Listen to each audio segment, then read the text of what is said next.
ভারত এবং আন্তর্জাতিক স্তরে একাধিক সংবাদপত্র কালকে থেকে একটি বিষয় নিয়ে সব থেকে বেশি চর্চা করছে এবং উল্লেখযোগ্য বিষয় হলো সেই বিষয় নিয়ে আমাদের দেশের প্রতিরক্ষা প্রধান অর্থাৎ chief defence staff Anil Chauhan সরাসরি কমেন্ট করেছেন। চীন, বাংলাদেশ এবং পাকিস্তানের যে জোট, এই জোট ভারতকে কতটা বিপদে ফেলতে পারে তা নিয়ে কিন্তু চর্চা বিভিন্ন মহলে। কিন্তু আজকে ভারতের প্রতিরক্ষা প্রধান সরাসরি বুঝিয়ে দিয়েছেন এই পুরো বিষয়টায় ভারত বিচলিত হলেও ভারত কিন্তু পাল্টা অ্যাকশনের পথে ঝাঁপাবে এবং কোনো অবস্থাতেই ভারতকে দুর্বল ভাবার কোনো জায়গা নেই। কেন এত বিতর্ক? প্রথমত, বাংলাদেশের যে জিওপলিটিক্যাল পলিসি তার কিন্তু একটা শিফট আমরা শেষ 1 বছর ধরেই দেখেছি। কখনো তারা পাকিস্তান, কখনো তারা চায়নাপন্থী এবং কখনো তারা ইন্টারনালি এমন সিদ্ধান্ত নিয়েছে যা পরিষ্কারভাবে তারা যে ভারত বিরোধী সেই স্ট্যান্ডটা কিন্তু আন্তর্জাতিক স্তরে প্রতিষ্ঠিত করে দিয়েছে। কখনো সেভেন সিস্টার্সকে নিয়ে হুমকি হুঁশিয়ারি, কখনো শিলিগুড়ি করিডোরের বাইরে গৌরী মিসাইলকে দাঁড় করিয়ে রাখার মতো ছক, বিভিন্ন ধরনের কর্মকাণ্ডে অন্তত মোহাম্মদ ইউনূস বুঝিয়ে দিয়েছেন তিনি কোনো অবস্থাতেই ভারতের সঙ্গে সুসম্পর্ক বজায় রাখতে চান না এবং ভারতবর্ষ যদি উত্তর গোলার্ধে যায়, এই বাংলাদেশ স্বাভাবিকভাবেই দক্ষিণ গোলার্ধেতেই যাবে। দেখুন, এখন বর্তমানে যে জিওপলিটিক্যাল স্ট্র্যাটেজিরা মানে স্ট্র্যাটেজিস্টরা বিভিন্ন পলিসি নির্ধারণ করে তা কিন্তু শুধুমাত্র স্থান, কাল, পাত্রের উপর ডিপেন্ড করে হয় না। বৃহত্তর প্রেক্ষাপটে যদি আপনারা ভাবেন তাহলে দেখবেন এ দেশের সাধারণ মানুষ কি বলছেন, সেই সাধারণ মানুষের আবেগও এখন জিওপলিটিক্যাল পলিসিকে নির্ধারণ করতে অত্যন্ত গুরুত্বপূর্ণ ভূমিকা পালন করে, যা আগে কিন্তু হতো না। উদাহরণস্বরূপ আমি দুটো উদাহরণ আপনাদের কথা বলতে চাই, আপনাদের সামনে রাখতে চাই। দেখবেন অপারেশন সিন্দুর পর্বে তুরস্ক পাকিস্তানকে যেভাবে ডিপ্লোম্যাটিক এবং মিলিটারি স্তরে সাপোর্ট করেছে তার বিপক্ষে কিন্তু ভারতের সাধারণ মানুষ গর্জে উঠেছে। ট্যুরিজম সেক্টরকে বয়কট করেছে ভারতীয়রা, এমনকি একাধিক বিমানবন্দরের বাইরে বয়কট তুর্কি পোস্টার নিয়ে আমরা আন্দোলনও দেখেছি, যার ফলে কেন্দ্রীয় সরকার বাধ্য হয়ে তুর্কির এভিয়েশন কোম্পানি সেলিভি এভিয়েশনকে কিন্তু সিকিউরিটি ক্লিয়ারেন্স দেয়নি। ফলে তুরস্কের কোম্পানি কিন্তু এখন ভারতবর্ষের কোনো বিমানবন্দর মেনটেনেন্সের দায়িত্বে নেই। অর্থাৎ সাধারণ মানুষের আবেগটাকে কিন্তু গুরুত্ব দিতে হবে, যা বর্তমান নিউ জেনারেশন জিওপলিটিক্যাল স্ট্র্যাটেজির অন্যতম ধারক এবং বাহক এবং অত্যন্ত গুরুত্বপূর্ণ একটা পার্ট। বাংলাদেশ সরকারও কিন্তু সেটাই করার চেষ্টা করেছেন। যেহেতু বাংলাদেশি মানুষরা প্রথম থেকেই ভারত বিদ্বেষী একটা মন্তব্য তারা করেছেন, মনোভাব নিয়ে বাঁচেন, ফলে তারা কিন্তু এবার ভারতের বিপক্ষে যে শক্তিগুলো আছে তাদেরকে একজোট করার চেষ্টা করেছেন। তুরস্ক হঠাৎ করে বাংলাদেশে কিন্তু ঢোকার কথা ভাবতেই পারতো না যদি বাংলাদেশ সরকার না চাইতো। আর এখন যেটা দেখা যাচ্ছে তা হলো বাংলাদেশ সরকার অফিসিয়ালি তুরস্ক থেকে একাধিক মডার্ন ইকুইপমেন্টস কিনছে, অস্ত্র কিনছে। এমনকি তুরস্কের পক্ষ থেকে হাই লেভেল সিকিউরিটি একটি মিটিং অর্গানাইজড করা হচ্ছে বাংলাদেশের সঙ্গে, এবং যেখানে বাংলাদেশের সেনাপ্রধান নিজে উপস্থিত থাকবেন তুরস্কের সেনাপ্রধানের সঙ্গে এই গুরুত্বপূর্ণ মিটিংয়ে। সেখানে মডার্ন ইকুইপমেন্ট, কোঅপারেশন এবং সাপোর্ট এবং বিভিন্ন ক্ষেত্রে বাংলাদেশকে সাহায্য করতে চায় তুরস্কের সরকার, এই রকম ঘোষণা কিন্তু দুপক্ষের মাধ্যমেই করে দেওয়া হয়েছে। এবার ভারতের চিন্তার জায়গাটা কোথায়? দেখুন, অপারেশন সিন্দুরে তুরস্ক আমাদের বিপক্ষে বিভিন্ন গুরুত্বপূর্ণ পদক্ষেপ নিয়েছে। এবার সেই তুরস্ক বাংলাদেশের মাটিকে ব্যবহার করার চেষ্টা করছে ভারতের বিপক্ষে ষড়যন্ত্র করার জন্য।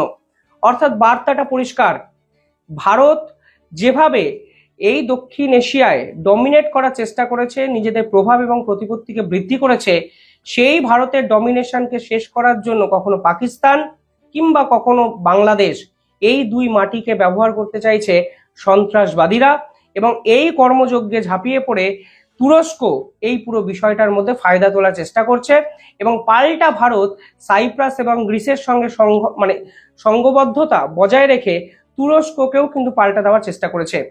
কিন্তু দক্ষিণ এশিয়ায় এই জোট নিয়ে সব থেকে বেশি কথা বলতে হচ্ছে কেন? কারণ সার্ক বর্তমানে অকেজো।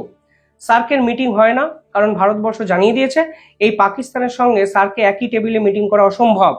যারা রক্তপাতের কথা বলে তাদের সঙ্গে একই টেবিলে বসে আলোচনা করা যায় না।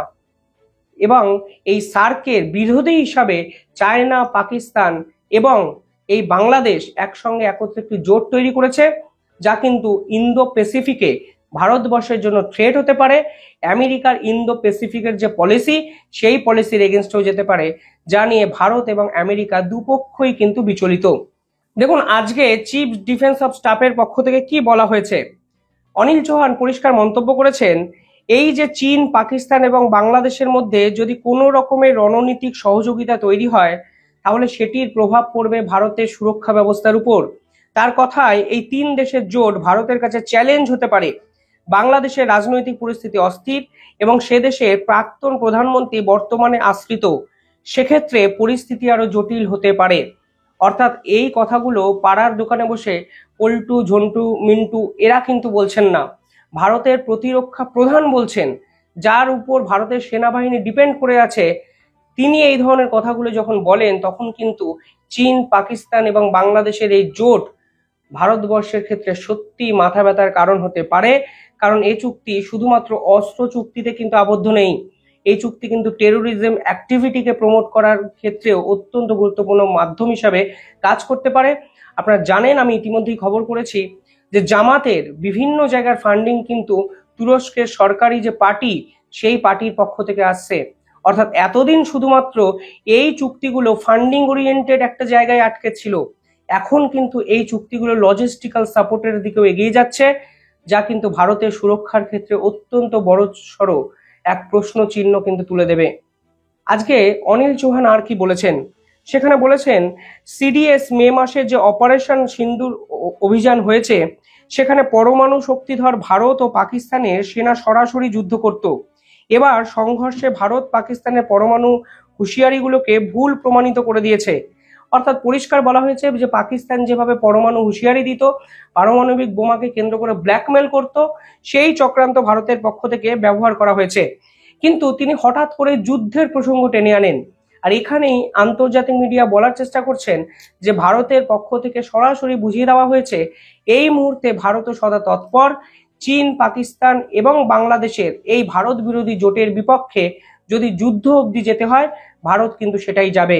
আজকে চিফ এই ডিফেন্স স্টাফ অনিল চৌহান কি বলেছেন আমরা বোঝার চেষ্টা করুন, তাহলে এই ডটগুলো আপনারাও কানেক্ট করতে পারবেন এবং বুঝতে পারবেন ভারতকে যারা কখনো পরমাণু আক্রমণের দ্বারা ব্ল্যাকমেল করার চেষ্টা করে কিংবা কখনো এই ধরনের জোটকে তৈরি করে ব্ল্যাকমেল করার চেষ্টা করে, তাদেরকে কিন্তু ভারত এইভাবেই কড়া ভাষায় জবাব দিতে পারে, যা আজকে ভারতের প্রতিরক্ষা প্রধান বুঝিয়ে দিয়েছেন।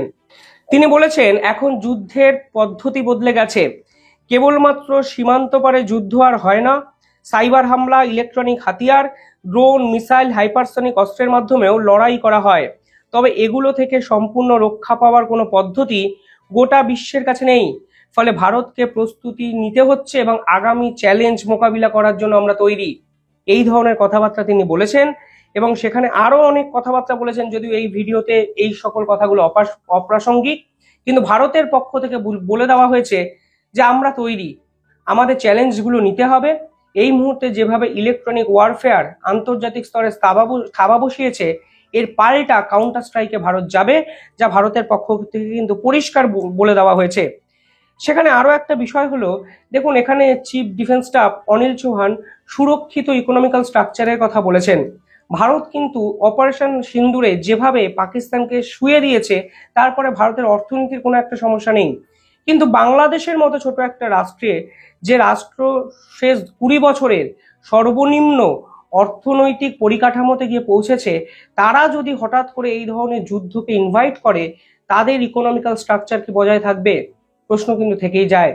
বাংলাদেশকে আইএমএফ হয়তো টাকা দেবে, বাংলাদেশে কোনো আন্তর্জাতিক সংগঠনকে হয়তো তাদের পায়ে গিয়ে পড়তে হবে, কিন্তু আলটিমেটলি একটা দেশের ইন্টারনাল ফিনান্সিয়াল সিকিউরিটি যদি বজায় না থাকে, তাহলে এক্সটার্নাল ইকোনমিক্যাল সোর্সগুলো সেভাবে কি একটা দেশের উন্নতির জন্য কাজে লাগতে পারে? প্রশ্ন কিন্তু অনেক।